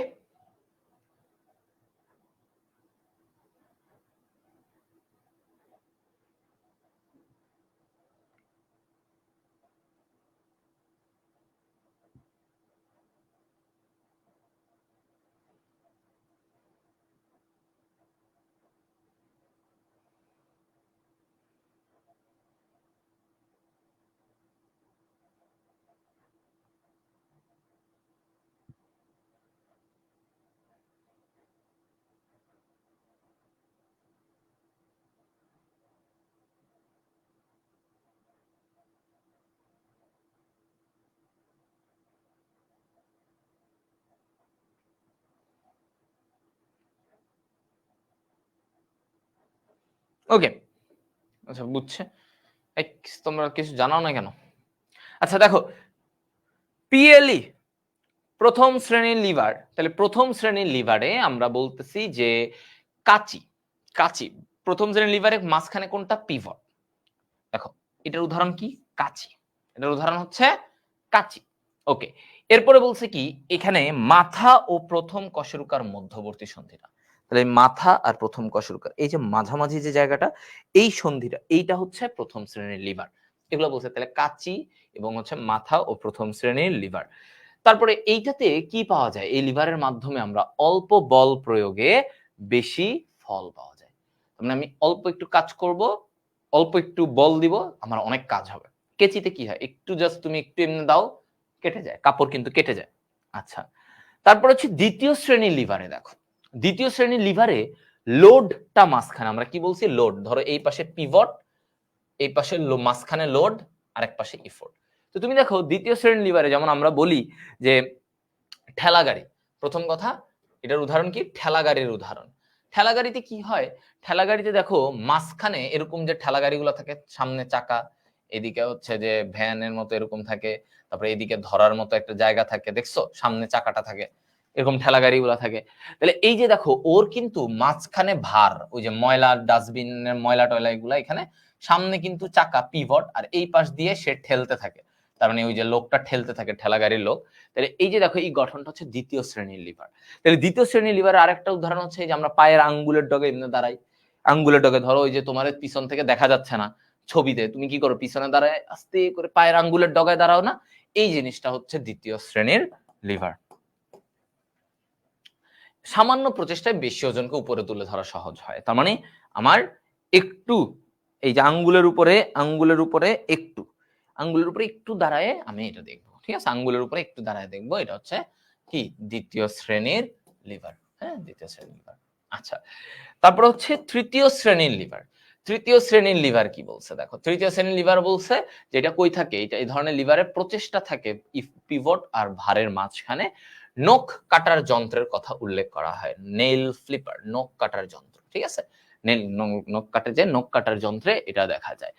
ভাঁজ করা বাহুকে তৃতীয় শ্রেণীর লিভার বলা হয়, ভাঁজ করা বাহুকে, এটা ভাঁজ করা, এই যে আমি এরকম ভাঁজ করতেছি, এটাকে কি বলা হয়, তৃতীয় শ্রেণীর লিভার বলা হয়, ভাঁজ করা বাহুকে তৃতীয় শ্রেণীর লিভার। তার মানে ভাঁজ করা বাহুতে আমার ইফোর্ট থাকে মাঝখানে, হ্যাঁ, প্রচেষ্টাটা মাঝখানে থাকে। তো এটা কোথায়, যে ভাঁজ করা বাহু বা নেল কাটার, এখানে আমরা তৃতীয় শ্রেণীর লিভার। তাহলে তোমাকে এই যে তোমাকে আসতে পারে ঠেলাগাড়ি কোন শ্রেণীর লিভার, তারপরে হচ্ছে গিয়ে এই যে এইটা কোন শ্রেণীর, নেল কাটার কোন শ্রেণীর লিভার, এই ধরনের প্রশ্নগুলো আসে। হ্যাঁ, একদম এই ধরনের। তারপরে বলবে হচ্ছে যে ভাঁজ করা বাহু, এই যে ভাঁজ করা, এটা কোন ধরনের লিভার, তৃতীয়। যদি বলে পায়ের আঙ্গুলের ডগায় দাঁড়াচ্ছে, দ্বিতীয়, এভাবে করে। এখন দেখো হাঁটু সঞ্চালনে পায়ের যে পেশিগুলোর মধ্যে আমাদের, হ্যাঁ, পায়ের পেশিগুলোর মধ্যে আমাদের পিছনের যে পেশি, দেখো আমাদের পায়ের ক্ষেত্রে, আমরা হাতের ক্ষেত্রে যেমন সামনের দিকে ফ্লেক্সর, কারণ আমরা হাতটা বাঁকাই কোন দিকে, সামনের দিকে। পা কি সামনের দিকে বাঁকানো যায় নাকি পিছনের দিকে বাঁকায়, বলো তো? পা কোন দিকে বাঁকায়? বেসিক প্রশ্ন দেখি, বলো।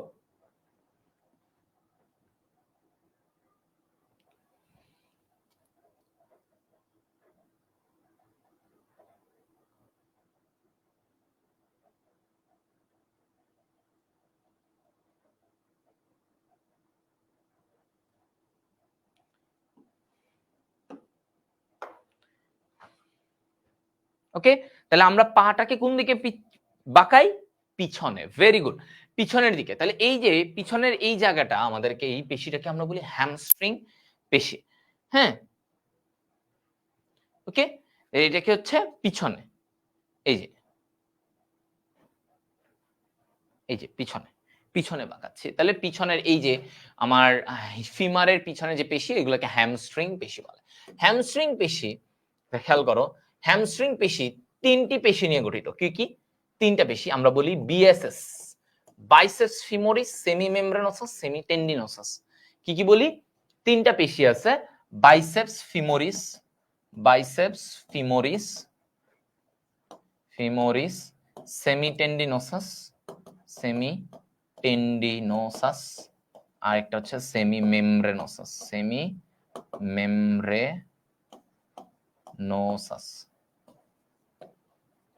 ওকে, এই তিনটা, biceps femoris, semi membranosus, semi tendinosus, ঠিক আছে, এটা। আচ্ছা, তো এই তিনটা হচ্ছে হ্যামস্ট্রিং, পিছনের দিকে থাকে। আচ্ছা, আর এগুলো তো হাঁটুর উপরে, মানে হাঁটুর উপরে, কোমর আর হাঁটুর মাঝখানে। হাঁটুর নিচে থাকে, বলা হয় গ্যাস্ট্রোকনেমিয়াস পেশি। এই যে তুমি ধরো, হাঁটুর নিচে পিছনের দিকে ধরো, একটা মোটা পেশি পাওয়া যায়, গ্যাস্ট্রোকনেমিয়াস পেশি, যেটা বলা হয় ডিম বা গুলির প্রধান পেশি। মানে আমাদের যে পায়ের ডিমের মতো দেখায়, দেখো পিছনে তুমি একটু ধরো, এখানে দেখবে একটা ওভাল ডিম আকৃতির একটা পেশি ধরা যাচ্ছে, এটা হচ্ছে কি, গ্যাস্ট্রোকনেমিয়াস। আচ্ছা, তো এই গ্যাস্ট্রোকনেমিয়াসটা কি বলে, দেখো গ্যাস্ট্রোকনেমিয়াস পেশিটা, ধরো এই যে পায়ের এই জায়গাটা হচ্ছে গ্যাস্ট্রোকনেমিয়াস, আমি একটু তোমাদের এঁকে দেখাই, এটা হচ্ছে গ্যাস্ট্রোকনেমিয়াস। এই গ্যাস্ট্রোকনেমিয়াস পেশিটা এইখানে এসে একটা টেন্ডনের সাথে যুক্ত হয়, ঠিক আছে, একটা টেন্ডন দিয়ে পায়ের গোড়ালিতে যুক্ত হয়, একটা টেন্ডন দিয়ে। এই টেন্ডনটাকে আমরা বলি অ্যাকিলিস টেন্ডন। এই টেন্ডনটাকে আমরা কি বলি? Achilles tendon. তাহলে এই পায়ের গোড়ালির এই জায়গায় এসে একটা টেন্ডন লাগছে, এটাকে আমরা কি বলি? Achilles tendon. কি বলবো? Achilles tendon. হ্যাঁ, এটা আসে। আচ্ছা, তো অ্যাকিলিস টেন্ডন দিয়ে এই গ্যাস্ট্রোকনেমিয়াস পেশিগুলা পায়ের গোড়ালিতে এসে যুক্ত হয়েছে। আচ্ছা, তো এগুলো আসে যে পায়ের গুলির প্রধান পেশি বা ডিম বা গুলির প্রধান পেশি গ্যাস্ট্রোকনেমিয়াস, এটা কিসের মাধ্যমে নিচে যুক্ত হয়েছে? অ্যাকিলিস টেন্ডন দিয়ে গোড়ালিতে যুক্ত হয়েছে, কারণ আমরা জানি পেশিগুলা টেন্ডন দিয়ে যুক্ত হয়। আচ্ছা, তারপরে আসো কোয়াড্রিসেপস। কোয়াড্রি, খেয়াল করো, কোয়াড্রি কথাটার মানে কি? চার। তার মানে কোয়াড্রিসেপস পেশির মধ্যে চারটা, এটা হচ্ছে সামনের দিকে, এই যেটা কোথায়? আমাদের সামনের যে পেশিটা এটা হচ্ছে কোয়াড্রিসেপস। তো ওরা কি করে, সামনের পেশিগুলা প্রসারণ করে। এই যে পাটাকে সামনে নেই, ধরো এটা আমার পা, এটা ধরো আমার পা, পিছনের দিকে বাঁকাই, সামনের দিকে নিলে প্রসারণ করি পাটাকে। তো এই সামনের পেশিগুলোকে কোয়াড্রিসেপস বলে। নাম কি কি এর মধ্যে মনে রাখি আমরা, তিনটা ভ্যাস্টাস পেশি। ভ্যাস্টাস যেমন ভ্যাস্টাস মিডিয়ালিস, ভ্যাস্টাস ল্যাটারালিস, ভ্যাস্টাস ইন্টারমিডিয়াস। ঠিক আছে, তিনটা হচ্ছে ভ্যাস্টাস পেশি। আর একটা থাকে রেকটাস ফিমোরিস পেশি। কি নাম? Rectus femoris. Rectus femoris, rectus femoris. তাহলে তিনটা ভেস্টাস, একটা রেকটাস ফিমোরিস, তাহলে চারটা মিলে আমার কি হলো? Quadriceps femoris. কোয়াড্রি মানে কি? চার। তাহলে ওরা কি করবে? ওরা ভাই আমার সামনের দিকে থাকে, ওরা আমাদের এই পেশিটাকে প্রসারিত করে, তাই না? কি করে? প্রসারিত করে। আচ্ছা, এই জিনিসগুলাই আসে, মানে একদম ফিল্টার জিনিসগুলো আমাদের এমসিকিউ তে লাগবে, একদম ফিল্টার। তুমি হাবিজাবি 101টা জিনিস পড়লা কিন্তু কিছু মনে নাই, তাইলে তোমার লাভ নাই। মেইন জায়গাটা পড়তে হবে।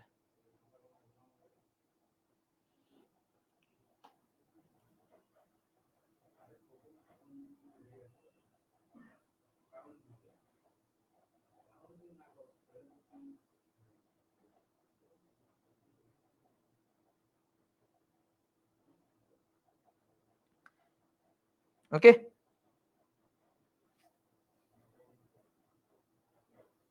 দেখো এইটুকু আর সমস্যা আছে, তাহলে আমরা একদম লাস্ট ফ্র্যাকচারে চলে আসছি।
ওকে, না ভাই ক্লিয়ার।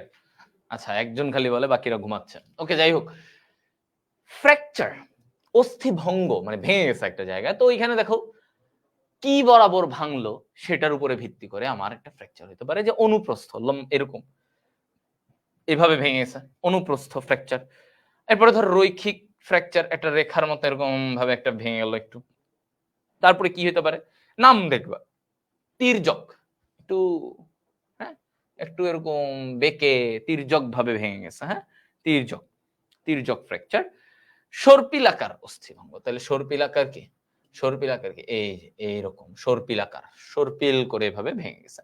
গ্রিন স্টিক ফ্র্যাকচার, এটাকে বলা হয় অসম্পূর্ণ অস্থি বিভাজন। কি বলা হয়? অসম্পূর্ণ অস্থি বিভাজন। ঠিক আছে, গ্রিন স্টিক ফ্র্যাকচার অসম্পূর্ণ, মানে মনে হবে যে একটা জায়গা দিয়ে একটু ভাঙছে, পুরাটা ভাঙে নাই, একটু ভাঙছে, এটাকে বলা হয় গ্রিন স্টিক ফ্র্যাকচার। ওকে, গ্রিন স্টিক ফ্র্যাকচার। আচ্ছা, এখন আসো এই জায়গায় আমরা যদি বলি, এই যে উন্মুক্ত আরেকটা ব্যাপার যেটা অনেক কমনলি আসে, উন্মুক্ত হাড় ভাঙা আর বদ্ধ হাড় ভাঙা। এটার মানে কি? ধরো ত্বক ছিঁড়ে বের হয়ে গেছে, একটা হাড্ডি ভেঙে চামড়া ভেদ করে বের হয়ে গেছে, এটাকে আমরা কি বলবো? এটাকে আমরা বলি উন্মুক্ত।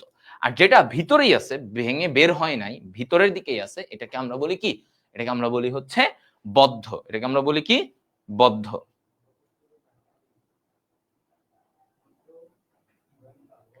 হ্যাঁ,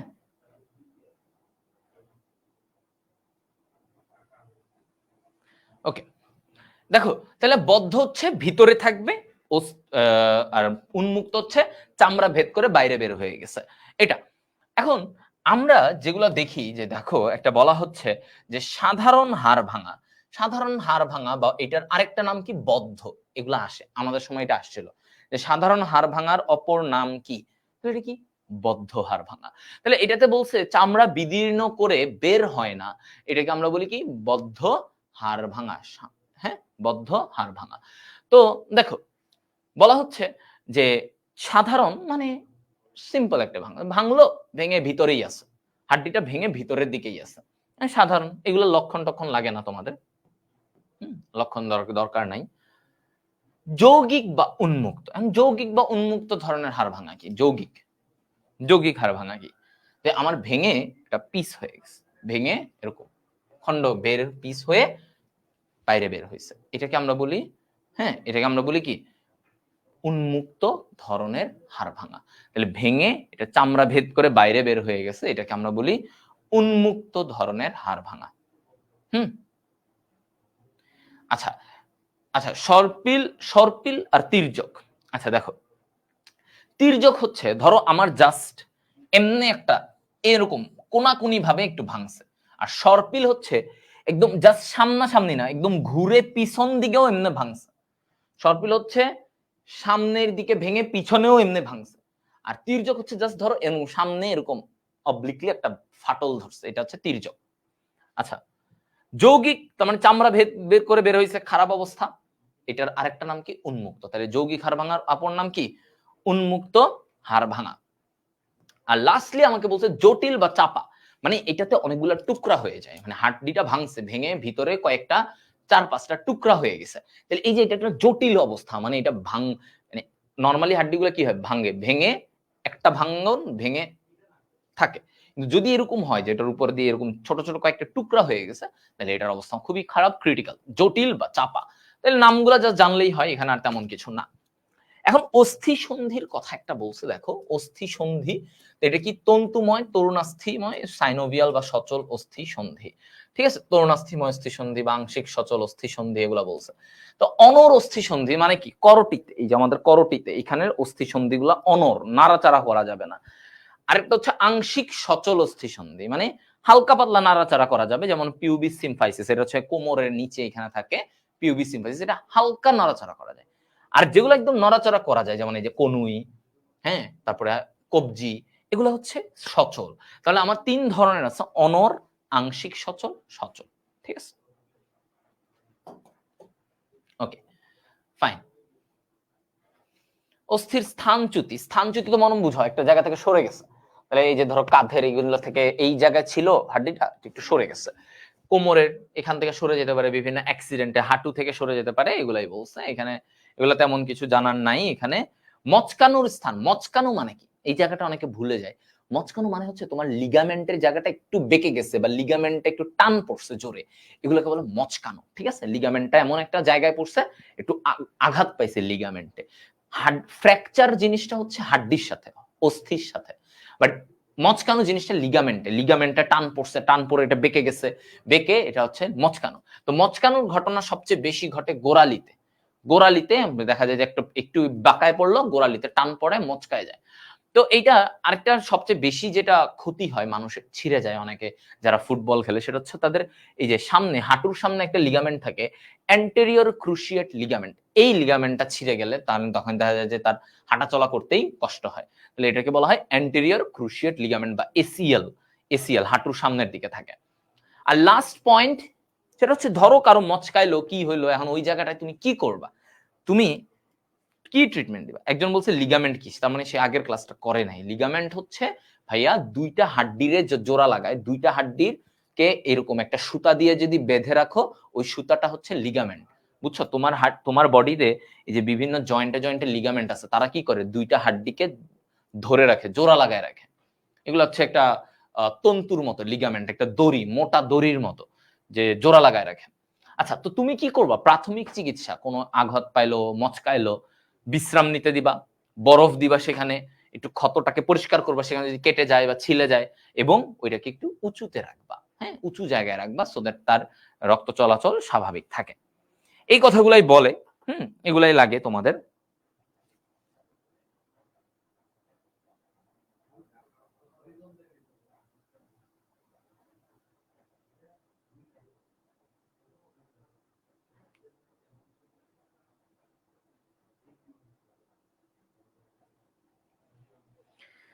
ওকে, ক্লিয়ার সবাই?